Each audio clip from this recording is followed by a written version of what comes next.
Be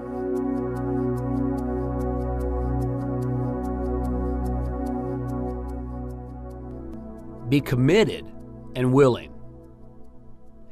This principle is what separates the champion from the masses.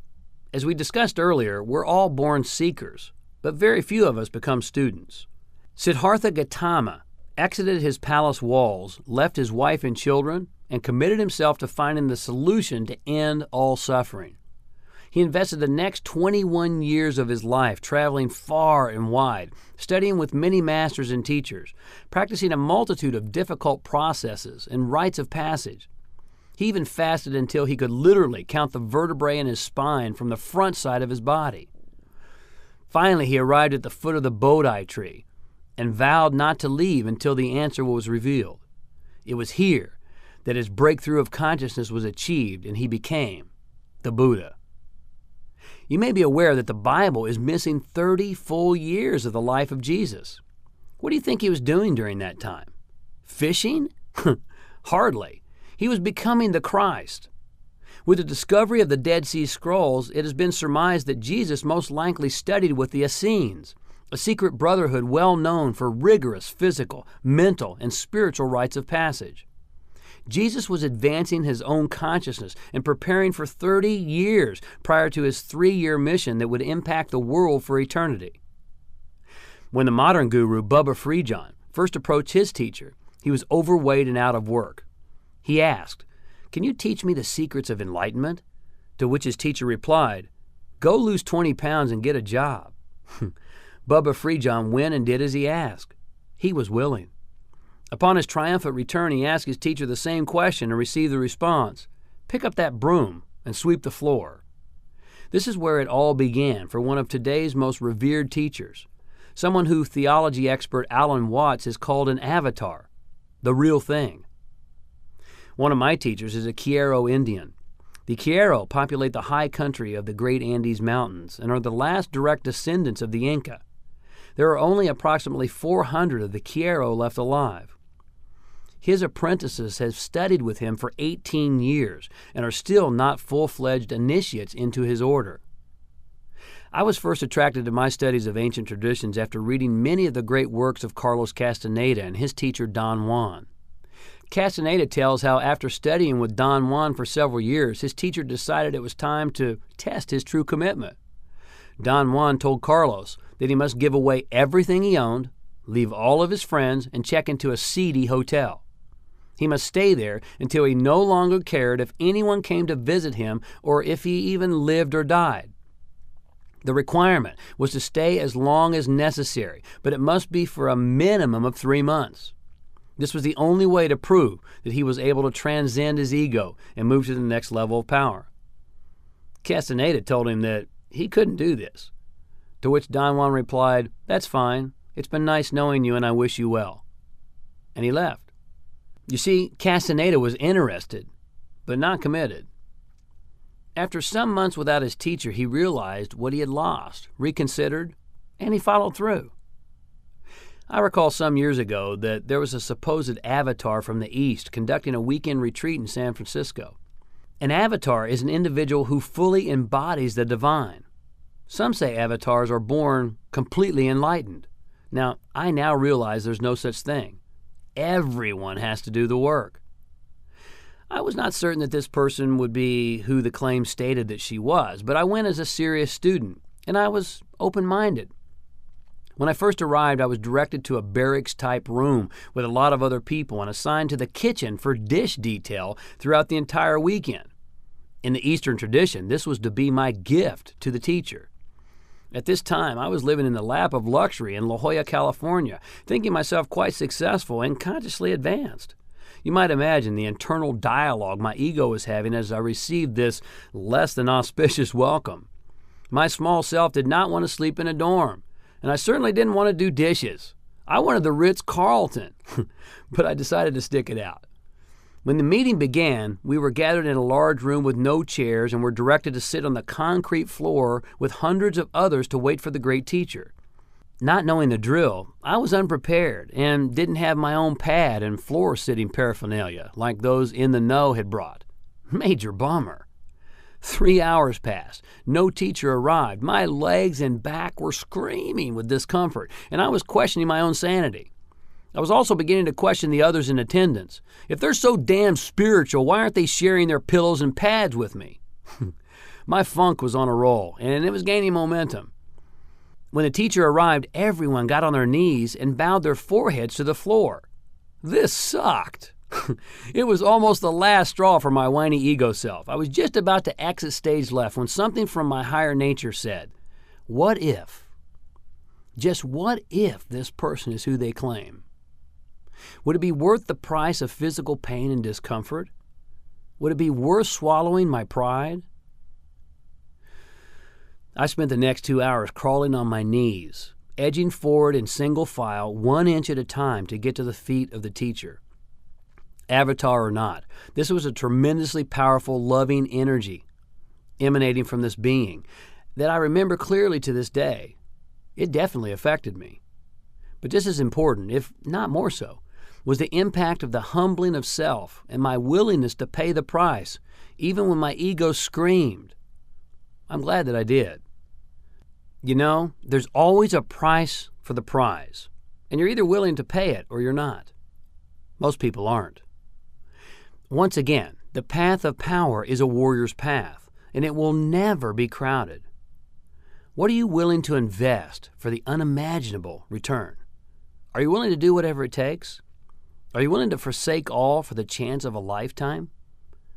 Please don't fool yourself into thinking the warrior's path is easy. It's not, nor is it supposed to be. If it were easy, then everyone would be an initiate of the highest order. All are called, but few hear the call. Even fewer complete the journey. Are you interested or are you committed?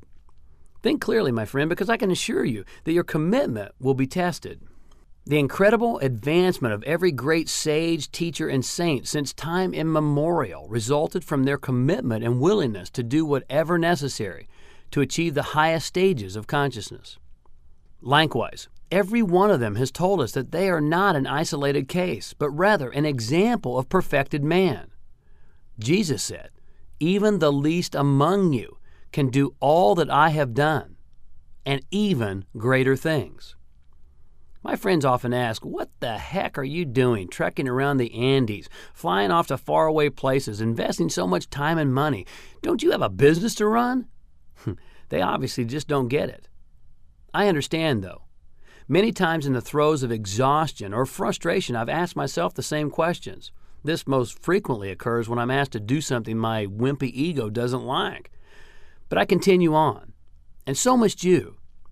Count the cost before beginning the journey, my interested friend, because you'll be tested.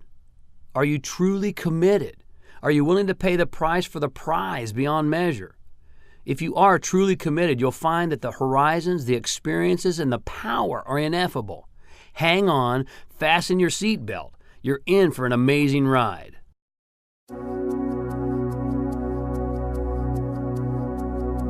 Find comfort in discomfort.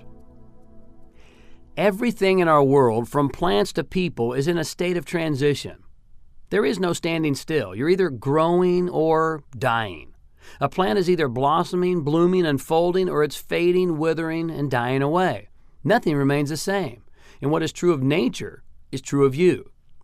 When people say to me, I wish things could be the way they used to be, or I wish this change would hurry up and get over with so that things can get back to normal, they're revealing their ignorance of a fundamental truth. You're a spiritual being, and spirit has only one objective: fuller expression and expansion. Spirit is never for stagnation or contraction. As a result, you must realize that the only time you are comfortable is when you're doing something you've already done. You're comfortable only with repeats, not with record breaking.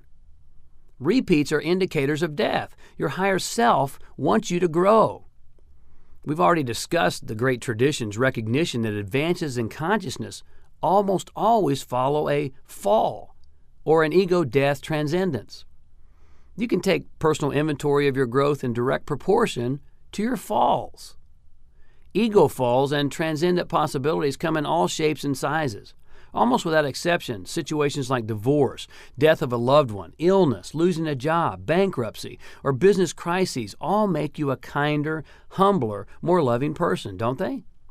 I'm sure you agree that some of your greatest life gifts and learning come disguised as catastrophes.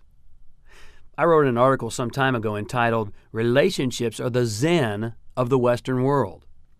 Relationships have an uncanny ability to show you to yourself. It's really easy to be the Buddha when you're sitting alone in your living room. But you put yourself in a laboratory with a kitchen and a den, also known as a home, and another research subject, also known as your mate, and things begin to happen that test how enlightened you really are, don't they? Spiritual teacher Ram Dass aptly stated, if you think you're really enlightened, go spend a week with your parents. While relationships are not the only cause of discomfort, they provide a tremendous opportunity for you to push the envelope.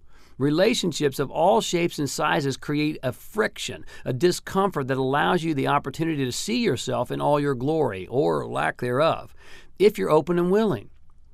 Coming from a staunch traditional Christian background, I began studying Buddhism and practicing meditation in my early 20s after the, quote, woman of my dreams dropped me like a hot rock. I thought my life was over, and I needed to find solace.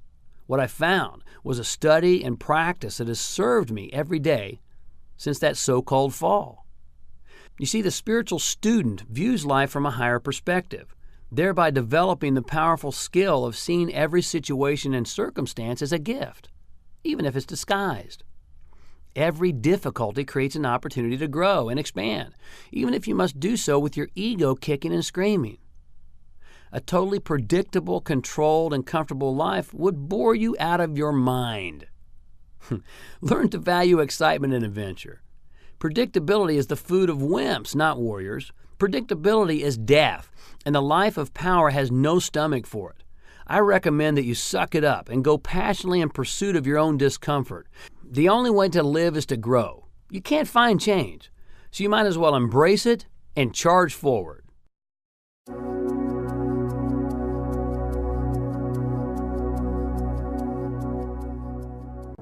Be unique. The battle to be unique is the most difficult battle you'll ever fight. The world around you will marshal every force at its command to keep you the same, also known as stuck. And you know what? This battle never ends. In the movie Autumn in New York, starring Richard Gere and Winona Ryder, Ryder plays an unusual young woman who falls in love with an older man, played by Gere. In one scene, Ryder's character states to Gere, "My mother always told me that I was a unique. You, on the other hand, would be a normal." This was not meant to be a compliment. Few individuals could realistically be considered a unique in the world, nor are they encouraged to be. Since the time you were small, you were not taught to be creative. You were taught to comply. Most probably, you have cultivated a need to, quote, fit in, to be normal. To live a life of impact, you must be willing to be unique in comparison to the collective consciousness. I'm constantly looking for the misfits, mavericks, and outsiders of the world, whom I lovingly call MMOs. These people are not radicals proposing anarchy, but a group of individuals who think and operate from a higher order and state of consciousness. You see, MMOs pay their taxes, they hold regular jobs, they go to work every day. Judging by appearances, they seem to be just like the rest of society. But underlying it all, there's a fundamental internal difference. These brave warriors are fully engaged, yet detached. My teacher once said to me, "James, you can play the game, but don't ever buy in." The MMOs of our world are playing full on, but not buying in. I'm curious, do you believe in traditional institutions, goals, and values, or do you see them for what they truly are? Does your philosophy of life belong to you, or is it borrowed and conditioned from the lowlands of the collective? Little by little, day by day, person by person, these unique MMOs are gathering in momentum and numbers. The Buddha said, enlightenment is nothing more than progressive disillusion. These warrior MMOs, misfits, mavericks, outsiders, are disillusioned with the current system, and they refuse to buy in. Most often, the ranks of the MMOs are growing with the presence of those who are becoming fed up with the system and disenchanted with the values it propagates. I'm not by any means advocating that you renounce or become a recluse. Quite the contrary. Always remember that while your identity is spiritual, your current membership is physical. That means you must play full on in whatever profession or endeavor you choose. No one lives a life of power at half throttle. Someone once asked me during a conference call, "James, if the Dalai Lama were running a race, do you think he'd run to win?" You know what? I haven't got a clue what the big DL would do. But I know that from a warrior standpoint, anything worth doing is worth doing 100%. Full on. Yes, run to win. But don't base your identity or happiness upon the outcome. The secret of true power lies in running the race because you choose to run the race. Running the race because everybody is running, or because someone else wants you to run the race, or because you should run the race, are not reasons from power. They're reasons from weakness. Running for the acknowledgement or the prize is the ego domain of the collective. Run for the joy of running. If you win the trinket, that's nice. If you don't win the trinket, you still win. Have the courage to be unique. If the world thinks you a misfit, maverick, or outsider, so be it. The path of power will never be crowded. Choose your own unique path and go for it. Think about it. Should-dos are what other people desire you to do. Bowing to them means you're not living from self-referral. How many people do you know who are always saying, "I should do this, I should do that"? Notice that any time you are stating a should, you're not stating something that you are really passionate and excited about. Many full-grown adults are still attempting to please their parents, even when their parents are dead. Your parents did the best they could with what they had available to them, but they had their life, and now you have yours. Also, don't worry about what the neighbors think. In most cases, they don't think at all. They're operating out of the collective conditioning that has been handed down generation after generation. Always remember, it's nobler to pursue your own passion imperfectly than to perfectly pursue someone else's. Live your own life, live it your own way, and be unique.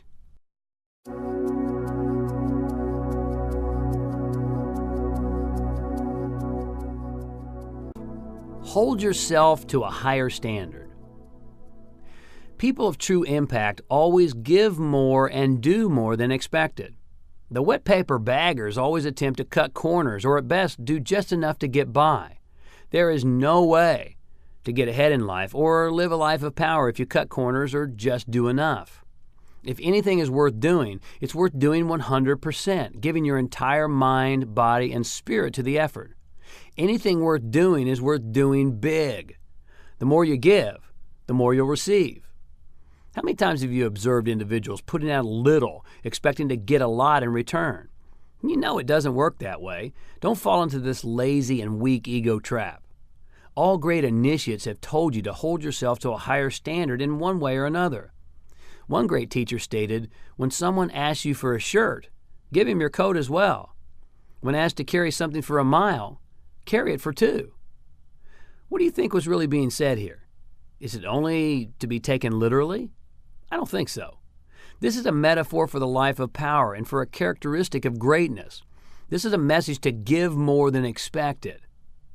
Greatness comes early and stays late. When others have decided that enough has been done, the warrior spirit is just getting started. This is true in work as well as in all other areas in the life of power. To live a life of power, you must hold yourself to a standard higher than anyone else expects of you. Other people's standards will give you other people's results. Your standards, on the other hand, will create your destiny.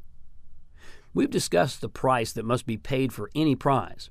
I challenge anyone to find a person of real power in any area who has not made great sacrifices and has not committed to tremendous discipline.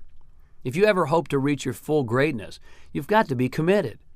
Count the cost before you begin the journey. Holding yourself to higher standards is about taking full responsibility for everything in your life. Yes, everything. The power to create resides on the cause side, not the at-effect side of the equation. Do you take full responsibility for everything in your life? good as well as not so good? Are you driving your own life, or are you belted into the passenger seat? Do you step up and claim your own results, or do you often tell excuses and stories? You know what? Warriors never explain or complain. They hold themselves much too high for that. When something goes less than stellar, warriors say, yes, you know what? I created that. They learn and they go on. When warriors are criticized, they remain silent. Remember what Eleanor Roosevelt said, no one can make you feel inferior without your permission. If the results you create are powerful, they speak for themselves. If warriors are applauded, they acknowledge it and realize that applause too shall pass. Playing the game but not buying in, they're never swayed. If the result is less than desirable, you must claim it, learn from it, apply the learning, and move on. Period. Beating yourself up, feeling guilty or regretful about something that occurred is wasted energy. The past is in concrete. Never waste your time trying to chip away at it. Let the dead of spirit play with the dead. The wet paper baggers are toxic complainers. Stay away from them. They're energy vampires, and they'll suck the life right out of you. No one wants to be around them, and until a radical change takes place, they'll never possess any real power.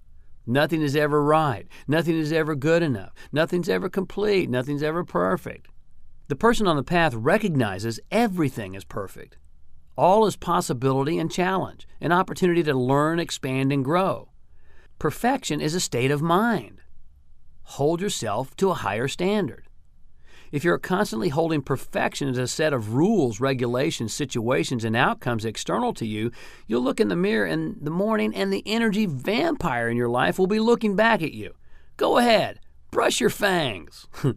If you really are in the vampire mode, others will see this about you, but you will not. Remember, vampires have no reflection in the mirror. If people in your life start showing up with garlic, it might be time to check yourself out. Okay, so you can step up to accountability for all your results. Now it's time to take higher standards to the next level. Years ago, when beginning my study of the traditions of Huna, which is the ancient Hawaiian spiritual teachings, I was encouraged by my teacher to step fully into the cause side of the equation. I had gotten somewhat comfortable with being at cause for all my results, so it was time for the next challenge. The ancient traditions teach that everything appearing in your world is of your own creation. This means that if a catastrophic weather event occurs in your world, you must ask yourself, what did I do to create this? Or why did I attract this into my world model? What is it here to show and or teach me?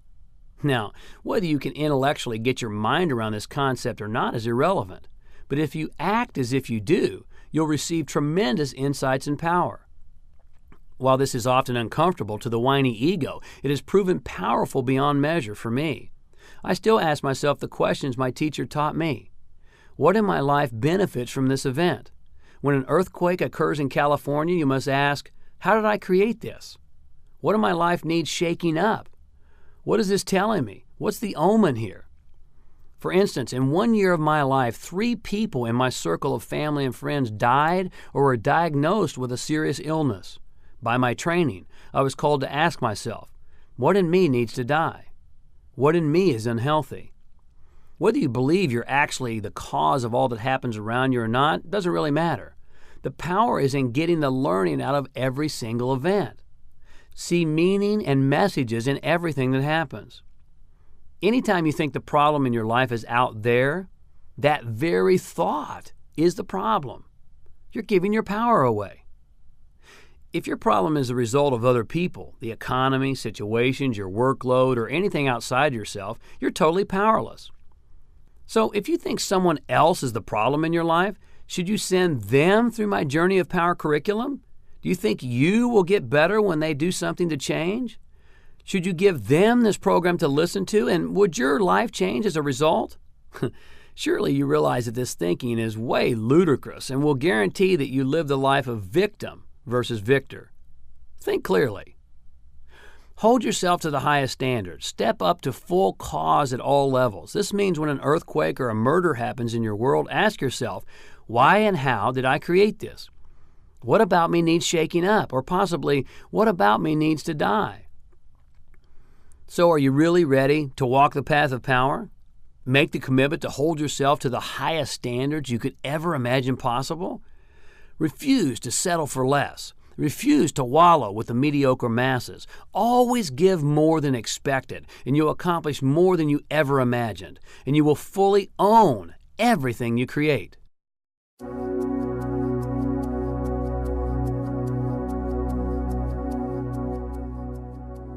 Realize you are a field of energy. At their core, the teachings of all great sages, initiates, and saints since time began share the following. The power to win in life comes from two things.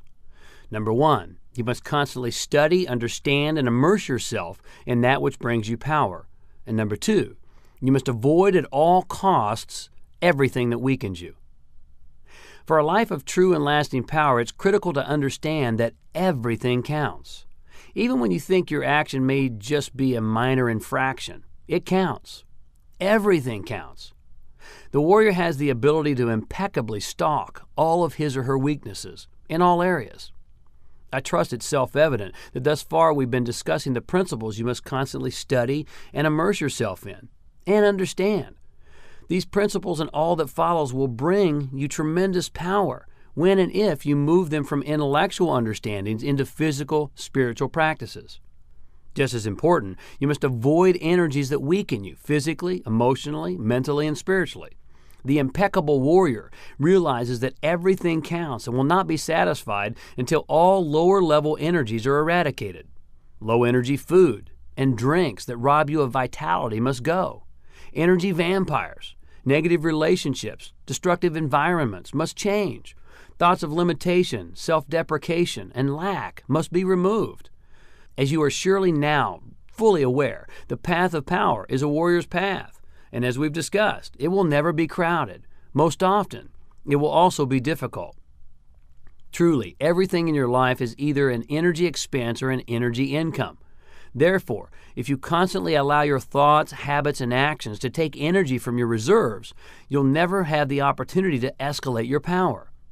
The ancient kahuna were really attuned to even the slightest flux in their energy. If they ate or drank something and arose the next morning feeling off the mark, they'd remove the culprit immediately from their lives. This practice of ho'omana, meaning to make life energy or power, was strictly practiced. Consistently, I experienced would-be warriors coming to a Journey of Power event, immersing themselves in high levels of consciousness and energy only to return to an environment, diet, relationship, or thought pattern of toxic waste. For this reason, many spend their lives on a power roller coaster, up then down, strong then weak, happy then sad, loving then hateful. The sage is consistently in pursuit of impeccability in all areas of life, realizing that everything counts. The physical vehicle you ride in is a field of energy. Therefore, clean up your body.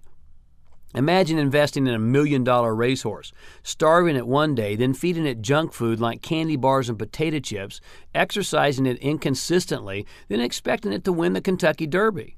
You wouldn't do this. And yet, isn't your physical body worth at least as much attention as a racehorse or a fine car or your home? Now, this is not a discussion on nutrition. There's plenty of resources out there. But I guarantee you'll never scale the mountains of power with a weak body. And you won't do it carrying a lot of excess baggage. Clean up your mind. Your thoughts are creative impulses of energy and information. This can be readily measured by the science of today. Therefore, guard this most powerful energy closely. If your friends spoke to you the way you often speak to yourself, would they be your friends? Unfortunately, the answer is frequently an emphatic no. I have some of my students write down every single thought they have and can capture during a 4-hour period of one day. They're often shocked and surprised. It's hard to argue with the written truth. Toxic thoughts of fear, anger, regret, self-doubt, hatred, jealousy, and self-deprecation are poisonous to your system.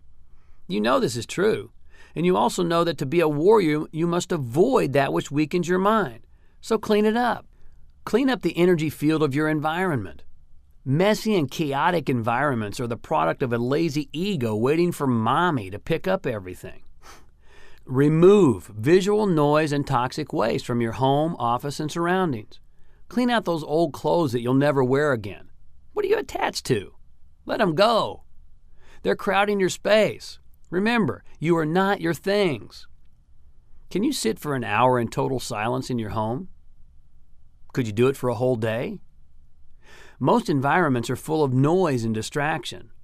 Most wet paper baggers have to immediately turn on some music, news, or a television program. These are all addictions of the ego, which does not want you to find your true self. Power manifests in the energy field of silence and solitude. Do you like yourself enough to be totally alone and silent in your own company? Avoid weakness. Clean up your environment. Clean up the energy field of your relationships. One of the most frequently asked questions I receive when speaking of energy vampires is, James, you tell us to avoid vampires. What if I'm sleeping with the vampire? Well, couples who do not grow together will not stay together. Everyone has the choice to either leave and continue the journey or halt the journey and remain stuck. It's a tough choice. I'm not here to make it for you. If you think you can change your partner into someone different, I have 3 words for you. Get over it. You can have an influence on another person, but you know you'll never change them. You can only change yourself. So if you're sleeping with the vampire, first realize that this is only your perspective, not the only possible truth. Try asking your partner if he or she is willing to grow with you, to change the energy exchange patterns in the relationship that don't support both of you in becoming more. If the person says no, he or she isn't interested in growth, not yours or anyone else's, then you have a pretty clear picture of where this person stands on the spiritual spectrum. Now you have a choice to make, don't you? Even when we go beyond romantic relationships, the same principle holds true. One of the most difficult and most powerful choices I ever made was to leave a group of good friends who were not going in the same direction I was going. I recognized they were great people, but for me to spend large quantities of time with them was toxic, and it was holding me back. You'll never increase your energy and power by constantly weakening yourself and draining your resources. What relationships do you currently have that are long overdue to be cleaned up or let go?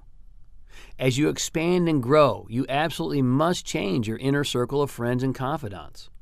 When people's opinions of you are based on who you used to be, those people can keep you stuck. Avoid vampires. Do you listen to the scuttlebutt, gossip, and negative comments about others? Are you often the instigator of such comments? You know, these types of conversations are not propagating goodness and power, and they're not meant to help. They're meant to hurt and to harm, and the greatest hurt and harm is gifted right back to you. What you put out is what you'll get back. Propagators of this type of negative energy are extremely insecure, attempting to prove themselves to others and that they are better than they feel inside. Love them, understand them, and avoid them. By all means, don't be one of them. If you're constantly surrounding and immersing yourself in weakening energies, you'll be weak, plain and simple. You may be disciplined in your study of and immersion in powerful energy fields at this point in your journey. However, if you are consistently offsetting this power by allowing equally weakening energies into your field, you'll be in equilibrium at best, and you will regress at worst. In my Journey of Power live events, I introduce warriors to a methodology that allows them, beyond question, to know what has the ability to strengthen just as well as what weakens. But until the time we meet face to face, avoid those things you intuitively know to be weakening. Remember, the only reason you're here is to expand your consciousness. Begin to view all life's actions as an exchange of energy. Notice how everything increases or decreases your vitality and power. Realize that you are a field of energy operating and interacting with other fields. Life gives exams, and until you pass, you have to take them over and over again. Expedite the process by consistently immersing yourself in power and, just as important, avoiding all that weakens. Just as a reminder, the path of power is a warrior's path, and it will never be crowded. This practice will not be the path of the masses, but the gifts, the wonder, the fulfillment, and the joy that it brings are ineffable.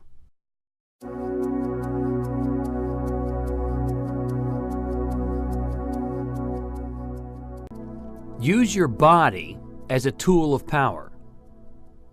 Now, we've already discussed many issues pertaining to this principle. You are more than a physical being. Even though you are a spiritual being, you're here to experience the physical, not to renounce the physical. You must avoid in all areas that which weakens. And you'll never scale the mountain of power with excess baggage, also known as extra weight. Living a life of power is the increased ability to collect, condense, and escalate your energy, what I call CCE. You'll experience the ability to CCE when your entire being is firing on all cylinders. The body is flexible and strong, the mind is focused on the positive, and the spirit is connected to the divine.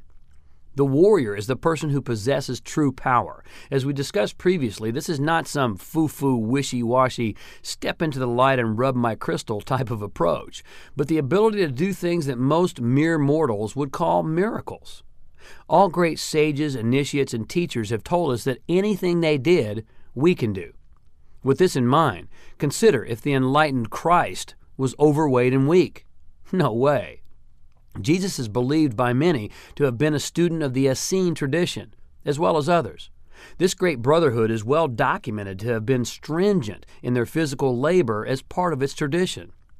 He was most probably strong as an ox and extremely fit. Conversely, attend any religious gathering today and you'll find few people with ox-like strength. A backside as big as an ox, maybe, but with the strength of an ox, not so many. By now you should be well aware that the life of power is a spiritual journey. So the question may be, what do my physical strength and fitness have to do with spiritual power, James? Answer, everything. The weakest link in the chain will either harm you or imprison you. As you begin to move greater levels of energy through your circuits, you'll literally transform at the cellular level. Sound mystical? It is. Your body is the conduit through which you flow energy. If that conduit is not strong, you'll blow a circuit. Whatever you don't address now will show up in later days in uglier ways. What's more, if you don't take care of the body, where you're grounded to physical reality, you can space out. Have you ever met someone who is so far out there that they no longer function in consensual reality? Boy, I sure have.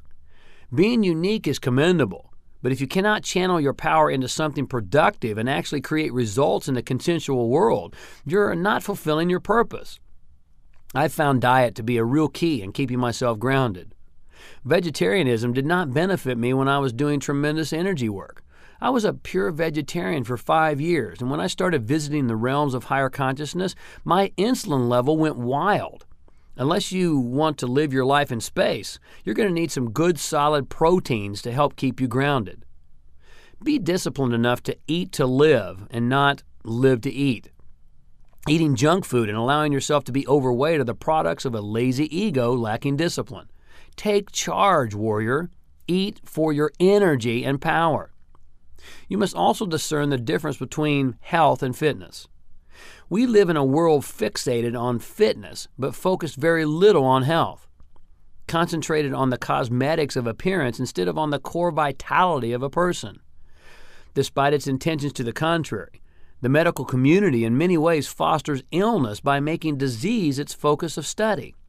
Many physicians know far more about disease processes than about prevention or about optimizing good health.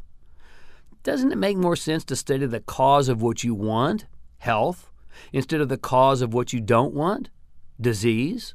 Now, I'm sure the drug companies and economic pressures in the medical industry have nothing to do with this one. Yeah, right. You'll not walk the path of power if you look good on the outside, but your internal picture is bleak. Imagine the person who continually washes and waxes the car, but never changes the oil. Many beautiful bodies may be long overdue for an internal cleanup or tune-up. Focus on health and let fitness be the byproduct of your health. You've been given muscles for a reason. Use them. The muscle that is not exercised on a regular basis, at minimum 3 times a week, begins to atrophy and die. Prepare in advance. As your energy grows, you'll be taxing your body at greater and greater levels. Your muscles do 2 things. They contract and they stretch. Contraction comes from heavy, intense, yet brief exercise. Stretching is slow, steady exercise and equally important. A lack of flexibility was my downfall for many years. After a long history of weightlifting with no stretching, I began to have physical problems. Contracting my muscles and pushing myself to the limit for over a decade left my body rigid and locked. Energy backed up in my lower body and my shoulders. Yoga was my solution. Getting past the tight hamstrings and knots in my shoulders came fairly quickly, and the benefits were enormous. Flexibility and suppleness are life. Rigidity is death. An inflexible body indicates an inflexible mind. As within, so without. Rigid and locked muscles are poor energy conduits. Great amounts of energy are able to rush through your body, but energy cannot go where it cannot flow. Your body is an intelligent mechanism. Pain is the signal it gives you that something is wrong. We live in a culture that wants to suppress pain, rarely wanting to listen to any message being communicated. When your back is hurting, it's not time to take an aspirin or to slap on some quick fix cream. It's time to listen to the signal. Remember to be at cause and address the cause instead of the effect. Make physical aches and pains your friends by realizing they are letting you know that something is out of order. If you're truly on the warrior's path, build a powerful, healthy, and flexible conduit now, before pain has to show you your weaklings. You'll be glad you did. And you know, rest is as vital as exercise. There's a time to act and a time to regroup. You must know when the time is right for each. If you're constantly going and going, you'll eventually break. Imagine pulling onto the highway in a high-performance car, accelerating up to about 80 miles per hour for mile after mile. Eventually, you'll have to pull off the highway and refuel. There's no choice involved. Even if you fool yourself into believing you can go on indefinitely, you can't. The warrior values his dream time as highly as his wake time. Powerful work is done in both realms. One of the greatest ways to access the second ring of power we discussed earlier is through practices in dream time, such as lucid dreaming or being consciously aware during dreams. The life of power incorporates plenty of rest and sleep without overdoing it. You know the difference.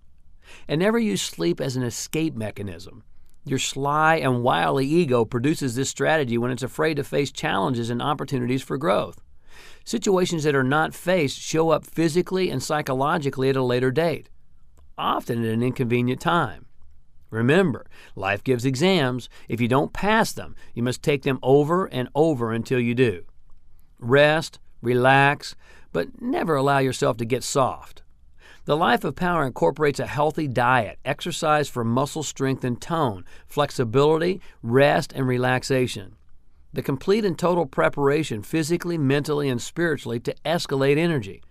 Prepare yourself to raise the amps, warrior. Use your body as a tool of power.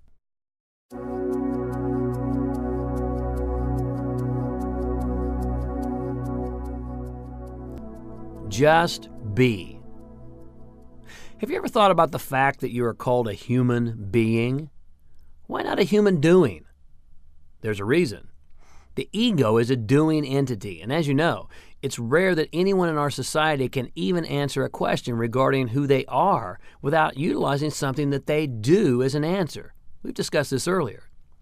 Studying any great traditions, you'll find that without exception, there are only two ways the candidate can reach a state of enlightenment: rites of passage and individual silence.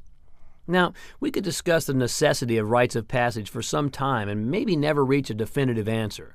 My experience is that it's not the ritual that brings power to you. It's what you bring to the ritual. Ultimately, rituals are unnecessary, as they are not the path to power. They point to the path. I've been a participant in many rites and rituals. For me, they've been profound. However, on some occasions when I've had an epiphany, there have been others participating with me who've received nothing. It's not what you do. It's how you do it. The Essenes, the Druids, Christians, Jewish mystics, and all shamans have these rites of passage to higher realms. For me, the rites and initiations I've experienced have been profound in my advancement and understanding because I intended them to be so. And I played full on. While the journey of power affords you the opportunity for many rites, experiences, and adventures, they're of no avail in and of themselves. Your intention determines the outcome. Silence, stopping the world. What many have called meditation, on the other hand, is a different story. I've often heard individuals say, well, I tried meditation, but it just doesn't work for me. This is like saying weightlifting doesn't work on my muscles. They're both equally ludicrous. While you may be able to advance your consciousness without ritual and rites, I guarantee you'll not stand a chance without a regular, consistent time of silence. You must take time to be. You must take time to reconnect with the ocean of consciousness from which you were born and to which you'll return. Interestingly enough, this may be one of the most foreign practices with which you must become familiar. Power manifests in silence. Noise, your ego's first love, on the other hand, is diffused power. I recall attending a 3-day silent retreat some years ago. While I was geared and ready for my 3-day internal journey, I found many of the other attendees unwilling. Some found it impossible. I was assigned 2 roommates who broke silence within an hour after it began. I found myself moving from table to table to table in the dining room as conversations consistently broke out around me. Since life always provides us exactly what we need, even though I didn't get the silence I desired, I had the opportunity to work on my patience and non-attachment. You see, the ego is a doing, having, talking, activity, craving entity. Walk into the average home and you'll find very little silence.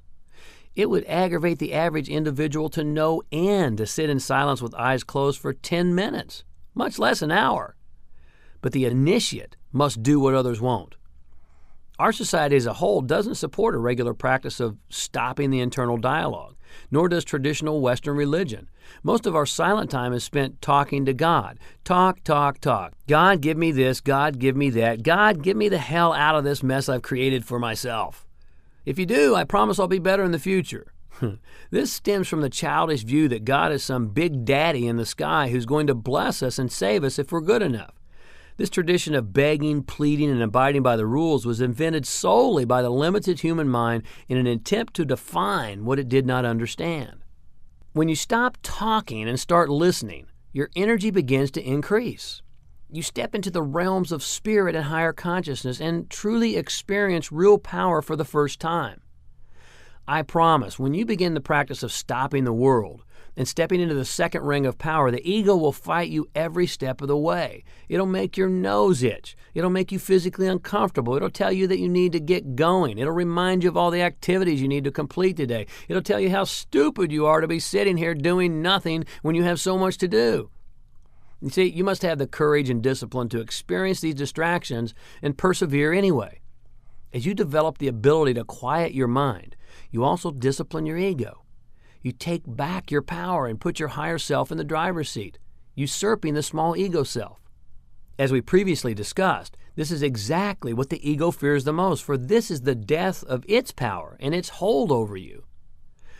To find out where you are in the practice of being in a space of non-doing, look at these 4 levels of meditation, each one more powerful than the next. First, visualizing. This is the entry level of going inside and shutting off the external senses. Sight is a physiological phenomenon, seeing physical data with the eyes. Vision, on the other hand, is a spiritual phenomenon, seeing an internal potential and possibility. When you visualize, you design your spiritual prototype.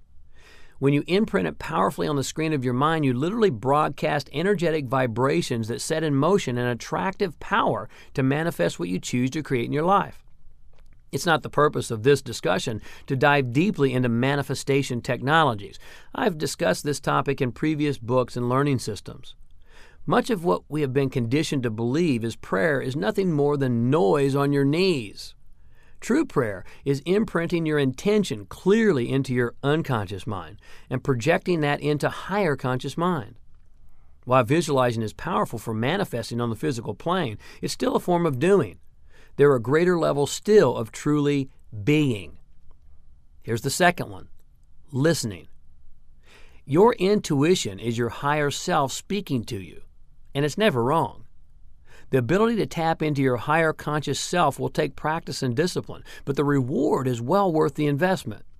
As you transcend your ego chatter, you'll begin to experience feelings and messages. It stands to reason you'll never hear the message being broadcast if you're not quiet long enough to listen. Third level, static transcendence. As power and consciousness increase, you begin to tap into the unmanifest, total awareness, the ineffable. This field of all possibility is pre-form and pre-thought. As you travel into this domain, you move into higher and higher energetic fields, and at this point, even the messages you once received will cease. This is the place that is impossible to explain to someone who hasn't been there. This energy field is pre-form yet allness, pre-thought yet limitless. Once you experience it, you'll know. And then fourth, mobile transcendence. After exploring the realms of the ineffable for a time, your next adventure will be to transfer this same state of power into your day-to-day life. You can measure your level of consciousness by the gap that exists between observation and judgment. In other words, when your senses register a physical phenomenon, how long does it take for you to form a judgment or a thought about that phenomenon? The longer it takes you to formulate your opinion, the greater the transcendence and level of consciousness. This is difficult, as you may imagine. Mobile transcendence begins with stepping into the higher conscious realms with eyes closed, which is static transcendence, and once fully anchored there, opening your eyes and seeing how long you can stay in that place. Once you've experienced this, you begin to layer and build, adding movement, walking, talking, and day-to-day activities. The ultimate objective is to cultivate the ability to just be versus thinking, having, and doing at will. This is the highest state attained by the sage. So where do you begin? Wherever you are currently with this practice, start with a few minutes a day, 3 times per week, with an ultimate goal of working towards a daily practice of at least 15 minutes. As a first step, while you're listening to this conversation, become aware of your feet on the floor. Put your attention on your ankles, your calves, your thighs. Attend to each body part for just a few seconds until you reach the top of your head and the ends of your hair. Contrary to popular belief, meditation is not just sitting in a lotus position and chanting Om. Next, set aside some time to be alone. Sit erect, either with your legs crossed in front of you or in a comfortable chair. Close your eyes and attend to your breath. Breathe in deeply and out slowly. Feel your abdomen rise and fall. If thoughts intrude, let them pass without exploring them. I think it was Marianne Williamson who suggested you say to yourself, "Thank you for sharing," which I found to be a useful way to acknowledge while dismissing a thought. That's a start. There are many ways to stop the world. Find the one that works best for you. But the important thing is, if you ever hope of reaching the fullness of your identity and potential, you must begin, and more importantly, you must continue.